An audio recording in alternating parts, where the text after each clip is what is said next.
Hello, my name is Mr. Q, and today we're going to talk about the most famous Macedonian in history. That's right, Alexander III. You might know him as Alexander the Great. As far as names for historical figures go, Alexander the Great has to be one of the best. I mean, a lot of people had it worse. You might remember a poor English king we met a few episodes back called Ethelred the Unready. I mean, I know which name I would rather be remembered by out of those two. But what did Alexander do? He only conquered most of the known world before he was 30, becoming the king of Persia, Babylon, and Asia, after he united the Greek city-states.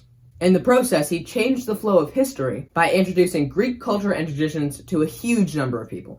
In fact, 300 years after his death, Egypt was still ruled by Greeks called the Ptolemies, who were descendants of one of Alexander's bodyguards. The last Ptolemy was pretty famous too. Her name was Cleopatra. Alexander was the son of Philip II of Macedon and one of his many wives, Olympias. Born in 356 BCE, he was closer to his mother as a child because his father was usually away fighting wars. But Philip made sure his son was tutored in math, horsemanship, and archery. When Alexander was 7 years old, Philip hired the philosopher Aristotle to teach him poetry, drama, politics, and science. Alexander became inspired by Homer's Iliad and often played as the warrior Achilles. In fact, he was encouraged to believe he had actually descended from the gods. That might explain his huge confidence and sense of destiny. At age 12, he tamed a wild horse, who became his companion for the rest of his life. While only 16, Alexander went on his first military campaign. He then went on to help his father unite the Greek states in the Corinthian League, but after that they had a big falling out. This was due to Philip pushing Olympias aside so he could marry another person. Alexander and his mother had to escape after an argument. Ultimately, he reconciled with his father,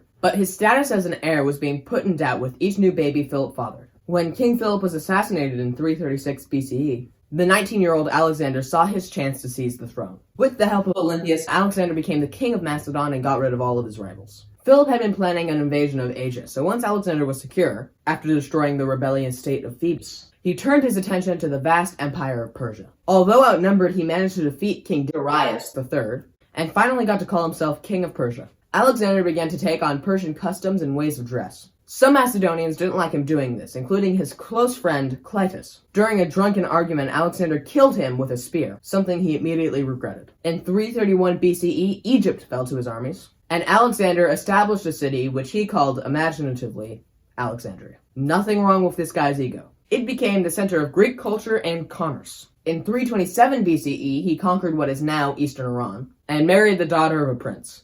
The next year, he defeated the armies of King Porus in northern India. Are you starting to see a trend here? An interesting thing about Alexander is he never lost a battle in his lifetime. King Porus's armies had a secret weapon, 200 elephants. Alexander admired him so much that after he defeated him, he reinstated him as king. This was another special thing about Alexander. He not only inspired loyalty in his own men, but he often won over the people he conquered. Unfortunately, his beloved horse died around this time, and in his honor, he named a city after him. In 324 BCE, Alexander attempted to unify Macedonian and Persian rulers by ordering marriages between them in the city of Susa. A lot of Macedonians resented this and he faced mutinies. Alexander's boyfriend Hephaestion died from a fever, and many people said Alexander's personality changed. He began to drink more and wasn't as nice to his men, pushing them to invade the rest of India.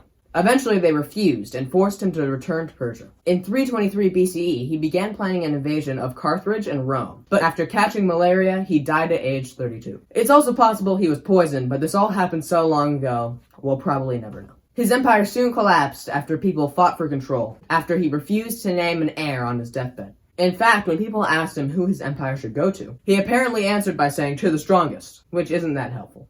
But the 3 centuries after his death became known as the Hellenistic period, due to his influence. By all accounts, Alexander was a truly impressive person, whose myth was already being created within his own lifetime. Handsome with a way of inspiring his troops, he had an unparalleled ability to dream big and strategize. And he went down in history as one of the greatest generals ever.